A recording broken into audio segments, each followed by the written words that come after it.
श्री शिवाय नमस्तुभ्यम हर हर महादेव। स्वागत है आपका हमारे चैनल एस्ट्रो ओम पर। दोस्तों, आप सभी लोग जानते हैं कि 16 जून 2024 रविवार को है गंगा दशहरा। दोस्तों, गंगा दशहरा का दिन बहुत ही ज्यादा बड़ा और विशेष होता है। गंगा दशहरा के नाम में ही आप लोगों को कुछ बात तो समझ आ रही होगी कि यह दिन एक लोटा गंगाजल के लिए बहुत ही ज्यादा विशेष और महत्वपूर्ण होता है और इस दिन एक लोटा गंगाजल हमारे लिए बहुत ज्यादा जरूरी होता है। तो दोस्तों, आप लोगों को एक लोटा गंगाजल वाला उपाय कैसे करना है, गंगाजल का कैसे इस्तेमाल करना है, क्योंकि दोस्तों इसका नाम ही गंगा दशहरा है। तो इस दिन आप लोगों को कैसे एक लोटा गंगाजल का इस्तेमाल करना है, कैसे एक लोटा गंगाजल वाला उपाय करना है, ये सारी जानकारी हम आपको इस वीडियो में यहाँ पर देने वाले हैं। सबसे पहली चीज दोस्तों, गंगा दशहरा का दिन ऐसे बार बार नहीं आता है। मौका जब आपको मिलता है तो उस मौके को आपको अपने हाथ से नहीं देना चाहिए और इस गंगा दशहरा का आपको लाभ जरूर उठाना चाहिए। दोस्तों, आप सभी लोग जानते हो कि पंडित जी अपनी कथाओं में बहुत सारे उपाय बता चुके हैं और बहुत सारे उपाय लोग भूल भी चुके हैं। पर दोस्तों, जो उपाय आप लोग भूल चुके हो उन उपायों का फल आज भी लोगों को मिलता है जब लोग उन उपायों को करते हैं। ठीक है, उसी तरीके से दोस्तों, गंगा दशहरा का जो दिन होता है, ये दिन भी साल में सिर्फ एक बार आता है और जब एक बार है तो एक बार आए हुए उस दिन पर जब आप लोग कोई एक विशेष उपाय करते हो तो एक लोटा गंगाजल वाला उपाय का जो फल है वो आपको बहुत ही जल्दी और बहुत बड़ा होकर मिलता है। इसीलिए दोस्तों, आप लोगों को इस दिन एक लोटा गंगाजल का कैसे उपाय करना है वो हम इस वीडियो में आप लोगों को बताएंगे। साथ ही में आपको एक लोटा गंगाजल का कैसा उपयोग करना है वो भी हम इस वीडियो में आपको बताएंगे। गंगा दशहरा दिन इस एक लोटा गंगाजल वाला उपाय को आप लोगों को कर लेना है। दोस्तों, अब हम समझते हैं इस वाले उपाय को हमें करना किस समय है। तो सबसे पहली बात दोस्तों, हम समझते हैं कि ये एक लोटा गंगाजल वाला उपाय करना किसको है। तो देखिए, यहां पर सीधी सी बात है कि ये एक लोटा गंगाजल वाला जो उपाय है ये किस लिए किया जा रहा है। ये मनोकामना को पूर्ण करने के लिए किया जा रहा है या आपके जीवन में जो दुख और परेशानियां हैं उनको दूर करने लिए किया जा रहा है या आपका कोई बड़ा काम है जो कि नहीं हो पा रहा है, आप उसके लिए इस उपाय को कर सकते हो। तो सीधी सी बात यह है कि आप अपनी किसी भी प्रकार की मनोकामना के लिए इस वाले उपाय को कर सकते हो। तो यह उपाय वह व्यक्ति कर सकता है जिस व्यक्ति को अपनी किसी भी प्रकार की मनोकामना भगवान शिव जी से पूर्ण करवानी हो। और अगर कोई भी माताएं बहनें जो है अपने घर की सुख और शांति के लिए, घर में समृद्धि को बढ़ाने के लिए वाला उपाय करना चाहता, घर की लक्ष्मी होती है और जब घर की लक्ष्मी कोई विशेष उपाय करती है तो उसका फल ही बहुत जल्दी मिल जाता है और बहुत बड़ा होकर मिलता है। अन्यथा इस उपाय को कोई भी व्यक्ति कर सकता है, चाहे वो बड़ा हो, चाहे वो छोटा हो, चाहे वो बच्चा हो। जिस व्यक्ति को ये एक लोटा गंगाजल वाला उपाय समझ आ गया वह व्यक्ति इस एक लोटा गंगाजल वाला उपाय को गंगा दशहरा के दिन जरूर करें कि उसको इस उपाय को फल बहुत ही जल्दी मिल जाएगा, क्योंकि गंगा दशहरा के दिन भगवान शिव जी बहुत आसानी से प्रसन्न हो जाते हैं। तो आइए अब हम समझते हैं कि इस एक लोटा गंगाजल वाला उपाय को आपको करना कैसे है और इस उपाय को करने का जो समय है वो क्या है। तो देखिए, इस गंगा दशहरा के दिन किए जाने वाले ये एक लोटा गंगाजल वाला जो उपाय है यह मुख्य रूप से सुबह के समय होगा। किस समय होगा? सुबह के समय आपको कोशिश यही करनी है कि सुबह के समय हम इस एक लोटा गंगाजल वाला उपाय को कर लें।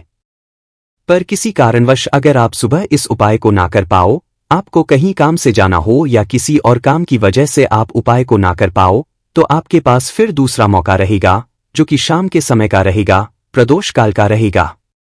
अब भाई, प्रदोष काल का समय भी एक बहुत ही लोगों के मन में प्रश्न बन जाता है कि भाई ये समय होता कब है। हम आपको बता दें, प्रदोष काल का जो एक समय होता है शाम का समय, वो होता है शाम के 6 बजे से लेकर शाम के 7 बजे के बीच का। इस समय के बीच में आप उपाय को करेंगे तो आपको उस उपाय का जरूर फल मिलेगा। तो शाम के 6 बजे से लेकर शाम के 7 बजे के बीच में आप लोग इस एक लोटा गंगाजल वाला उपाय को कर सकते हो।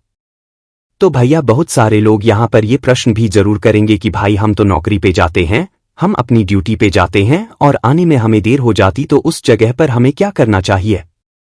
तो देखिए, उन लोगों को भी टेंशन लेने की जरूरत नहीं है।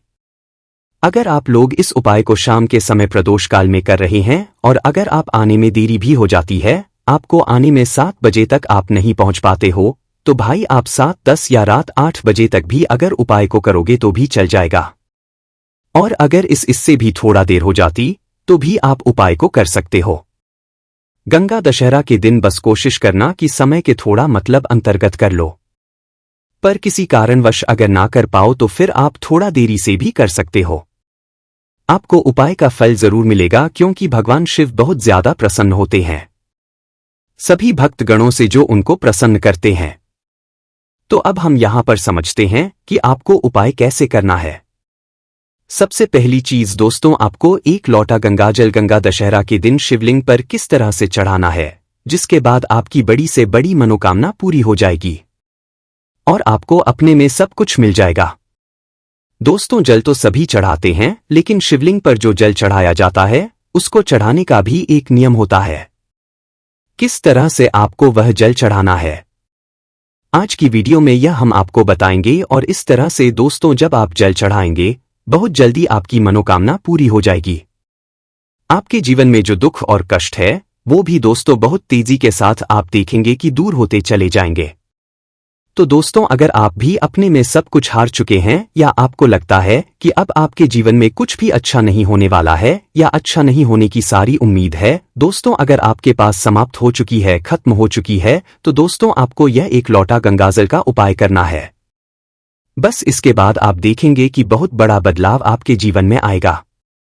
दोस्तों, जब व्यक्ति हर तरफ से हार जाता है, हर जगह से उसे जब निराशा मिलने लगती है और उसे अपने ही पराये लगने लगते हैं, तब दोस्तों व्यक्ति को महादेव की शरण में जरूर जाना चाहिए।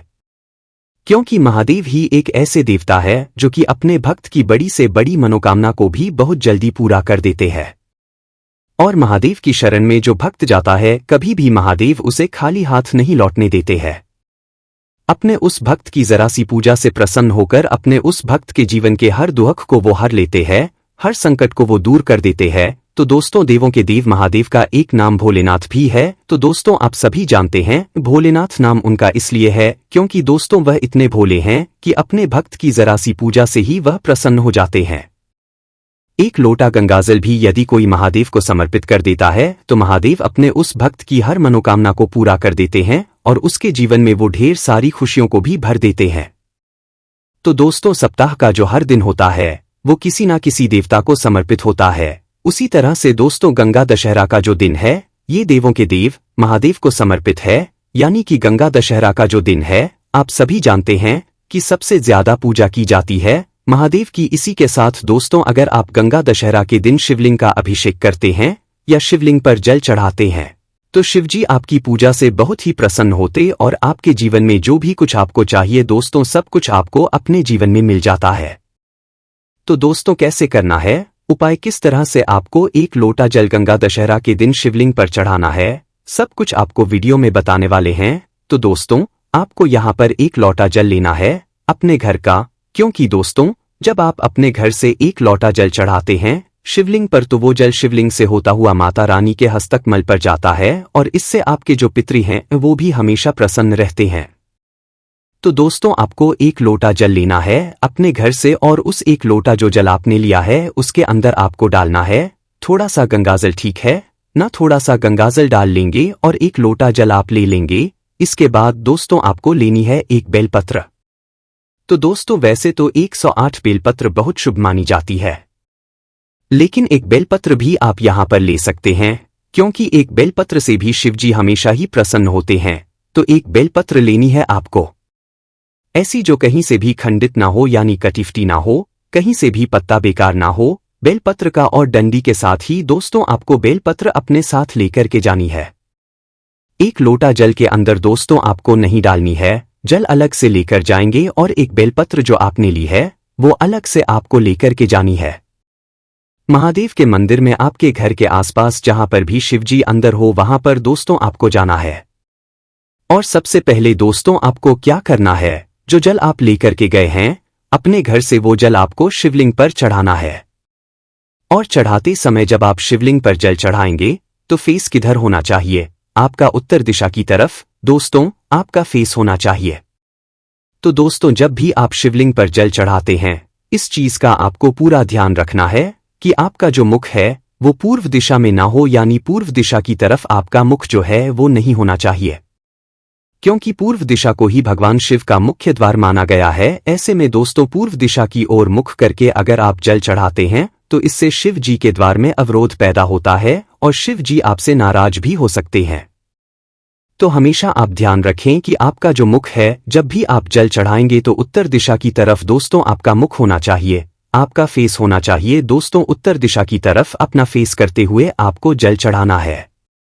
और जो बेलपत्र आप लेकर के गए हैं वे बेलपत्र दोस्तों आपको शिवलिंग पर कब चढ़ाने हैं? जल चढ़ाने के बाद पहले आप जल चढ़ाएंगे, फिर दोस्तों आपको बेलपत्र अर्पित करनी है शिव जी को, और जो भी आपकी मनोकामना है वो दोस्तों यहाँ पर आपको कह देनी है। और दोस्तों जब भी आप यह उपाय करते हैं, गंगा दशहरा के दिन शिव जी आपसे हमेशा प्रसन्न होते हैं और आपकी जो भी मनोकामना होती है वह पूरी हो जाती है। आपको अपने जीवन में सब कुछ मिल जाता है। दोस्तों जब आप इस तरह से शिवलिंग पर एक लोटा जल अर्पित कर देते हैं, दोस्तों जब आप शिवलिंग पर जल चढ़ाएंगे तब आपको शिव जी का जो मंत्र है ओम नमः शिवाय श्री शिवाय नमस्तुभ्यं, इस मंत्र का जप भी करना है। और दोस्तों यहाँ पर आपको एक चीज बहुत ध्यान रखनी है कि जब भी आप जल चढ़ाएंगे जल्दी जल्दी आपको नहीं करना है, बिल्कुल पतली धार बनाते हुए ही आपको शिवलिंग पर जल चढ़ाना है। इस तरह से दोस्तों जब आप जल चढ़ाते हैं तो शिवजी को ठंडक मिलती है। आप सभी जानते हैं कि शिवजी ने समुद्र मंथन के दौरान जो विष निकला था उन्होंने ही ग्रहण किया था, जो कि उन्होंने अपने गले में रखा है। दोस्तों जब आप हल्के हल्के शिवलिंग पर जल चढ़ाते हैं तो इससे शिवजी को बहुत ही ज्यादा ठंडक मिलती है, और जितनी पतली धार आपके लोटे के जल की होगी उतनी दोस्तों आपकी मनोकामना भी शिवजी पूरी कर देते हैं। तो इस तरह से एक लोटा गंगाजल चढ़ाई है, आप खुद देख लेंगे कि आपको अपने जीवन में सब कुछ मिल जाएगा। तो यह था दोस्तों पहला उपाय जो करना है आपको गंगा दशहरा के दिन। अब जल्दी से बात कर लेते हैं दूसरे उपाय की, जो कि करना है आपको गंगा दशहरा के दिन ही। तो दोस्तों यह जो दूसरा उपाय अब हम आपको बताने जा रहे हैं ये खास करके दोस्तों उन लोगों के लिए है जिनके सर पर कर्जा बहुत है, यानी जिन लोगों ने कर्जा बहुत ले रखा है, कर्जा चुका नहीं रहे हैं, बहुत प्रयास करने के बाद भी आप कर्जे के बोझ तले दबते ही जा रहे हैं। आप किसी से उधार लेते हैं यह सोचकर कि थोड़े दिन में ही आप उस पैसे को चुका देंगे, लेकिन कुछ ना कुछ आपके साथ ऐसा हो रहा है कि आप दूसरों का पैसा नहीं दे पा रहे हैं, या फिर दोस्तों आपको धन को लेकर हमेशा परेशान होना पड़ता है, किसी ना किसी से उधार हमेशा ही आपको लेना पड़ता है। तो यह दूसरा उपाय करना है आपको गंगा दशहरा के दिन करके देख, सारा कर्जा आपके सर से उतर जाएगा और धन से जुड़ी जितनी भी समस्याएं हैं, जितनी भी प्रॉब्लम्स हैं वो बहुत तेजी के साथ दूर होने लगेंगी। तो दोस्तों उपाय को करने के लिए आपको यहां पर लेना है शहद लेना है, और आपको गंगा दशहरा के दिन शिवलिंग का अभिषेक करना है शहद से। तो दोस्तों कितने गंगा दशहरा करना है, यह उपाय आपको कम से कम 5 गंगा दशहरा करना है। करके देख लीजिए, आप देखेंगे कि जब आप शहद से शिवलिंग का अभिषेक करेंगे तो आपके जीवन में जो कर्जे से जुड़ी समस्याएं हैं वह दूर हो जाएंगी, और इसी के साथ दोस्तों धन वृद्धि आपके जीवन में बहुत तेजी के साथ होगी, और जितना भी कर्जा आपके सर पे है वह भी दोस्तों बहुत तेजी के साथ उतरने लगेगा। दोस्तों जब भी आप कोई उपाय करते हैं पूरी सच्ची श्रद्धा के साथ करते हैं, भोलेनाथ पर पूरा विश्वास रख करके करते हैं, तो दोस्तों भोलेनाथ अपने भक्तों के जीवन में जितने भी दुख और कष्ट होते हैं उन्हें तो दूर कर ही देते हैं, अपने भक्तों को कभी वह दुखी नहीं होने देते हैं। तो दोस्तों अगर आप अपने जीवन में हर तरफ से हार चुके हैं, हर तरफ से आपको ऐसा लगता है कि आप कोई उम्मीद नहीं बची है आपके जीवन में, तो दोस्तों आपको महादेव की पूजा गंगा दशहरा के दिन जरूर करनी चाहिए। और सरल से उपाय जो हमने आपको बताए हैं उन उपायों को आप करके देख लें, आप देखेंगे आप अपने जीवन के समस्त दुखों से और कष्टों से हमेशा के लिए छुटकारा पा लेंगे। तो दोस्तों देवों के देव महादेव की शरण में जो व्यक्ति जाता है काल भी उसका कुछ नहीं बिगाड़ पाता है, आप सभी जानते हैं। तो दोस्तों जो व्यक्ति महादेव की पूजा करता है स्वास्थ्य भी उस व्यक्ति का हमेशा सही रहता है, कभी भी उस व्यक्ति को कोई बीमारी परेशान नहीं करती है। दोस्तों जब भी आप शहद से अभिषेक करेंगे तब आपको ओम नमः शिवाय इस मंत्र का जप भी दोस्तों आपको जरूर करना है। तो चलिए अब जल्दी से बात लेते हैं अपने तीसरे उपाय की, जो कि गंगा दशहरा के दिन ही आपको करना है। और ये जो तीसरा उपाय आपको बताने जा रहे हैं, इस उपाय को करने से महालक्ष्मी की कृपा आपके घर परिवार पर सदैव बनी रहती है। और देखिए, महालक्ष्मी की कृपा जब सदैव बनी रहेगी तो कभी भी आपको अपने जीवन में धन की कमी का सामना नहीं करना पड़ेगा। देखिए, सुख और दुख तो जीवन में लगे रहते हैं, लेकिन दुख कब बढ़ जाता है? जब व्यक्ति के पास धन नहीं होता। क्योंकि अगर व्यक्ति के पास पैसा है तो अगर उसका स्वास्थ्य ठीक नहीं है या कोई छोटा मोटा दुख जीवन में आ भी गया है ना, तो हमें लगता है कि हाँ चलो हमारे पास पैसा है, हम डॉक्टर को दिखा सकते हैं, कुछ भी कर सकते हैं। लेकिन अगर पैसा ही नहीं है ना तो हम अपना इलाज तक एफर्ट नहीं कर सकते, इलाज तक नहीं करवा पाते हैं। जब व्यक्ति के पास पैसा नहीं होता है तो इससे अंदाजा लगा सकते हैं कि पैसा कहते हैं सब कुछ नहीं होता है। लेकिन ऐसा नहीं कि पैसा कुछ भी नहीं होता है, पैसा बहुत जरूरी होता है। तो देखिए करना क्या है। आपको गंगा दशहरा वाले दिन आपको पक्षियों को कुछ ना कुछ खाने के लिए जरूर देना है। आप कहां पर देंगे? देखिए, इसे आप अपनी छत पर भी दे सकते हैं। अब बहुत सारे लोग क्या करते हैं कि पक्षियों के लिए छत पर दाना तो डालते हैं लेकिन वहां साफ सफाई नहीं करते हैं। उससे क्या क्या होता है कि राहु एक्टिव हो जाता है और फिर बहुत सारी चीजें जो वो जीवन में बिगड़ने लगती हैं। तो आप अपनी छत पर भी पक्षियों को दाना दे सकते हैं। बस ध्यान ये रहे कि कभी भी पक्षियों की जो डीट होती है ना वो आपके छत पर ना हो, हमेशा साफ सफाई करते रहें। आप ये पक्षियों को दाना किसी बाहर भी जाकर दे सकते हैं। कोई पेड़ आदि है, आपके घर के आसपास कोई गार्डन है, वहां पर भी दे सकते हैं।